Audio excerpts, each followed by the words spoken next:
1,700 jobs will be lost on Teesside as the Redcar steel plant is mothballed indefinitely. For more than a century, Teesside in the northeast stamped out steel for the world. The workers face an uncertain future.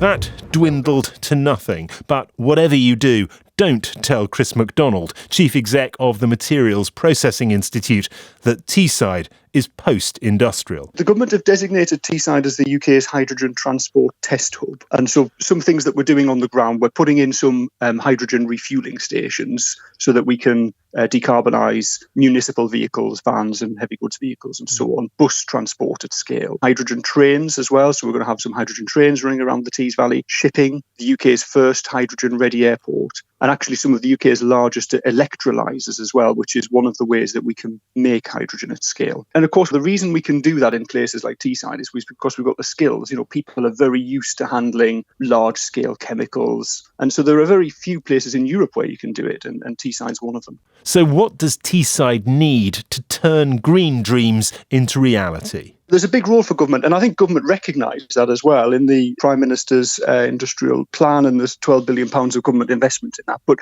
it really is about co-investment between government and industry. There's a lot of infrastructure-related investment that needs to happen that single companies can't do on their own. So if you look at carbon capture and storage, for instance, which is a big part of decarbonising these industrial clusters, that requires a lot of investment from government. Other governments around Europe and around the world are making this investment now. So for me, it was really good to hear that the UK government is also stepping up to do it. And how important is the legendary Red Wall or Blue Wall, the political tussle over the northeast? Does it focus maybe a government that has looked more towards the southeast and London? Does it focus it more on your region?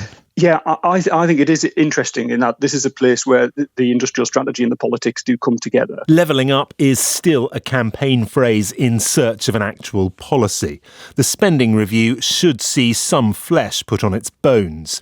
It's most commonly associated with money for big infrastructure projects, often transport-related. But as Cornwall shows, buildings and runways alone do not make for a functioning airport. Britain's left-behind areas differ wildly in their needs, from roads to skills to responsive local government.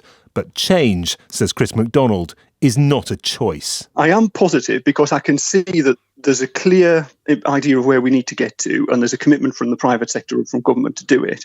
But I do have a concern, which this isn't a matter of choice. So we have to live in a low carbon economy. We have to respond to the digital revolution. If we don't make an effort to do this in the UK, it's going to happen in other places around the world. And the UK will be left behind. And so the UK needs Teesside, it needs the wider North East, and it needs the West Midlands and places like it to deliver on these innovations. It's not a question of Teesside receiving investment from the UK. The UK needs Teesside to step up and do it.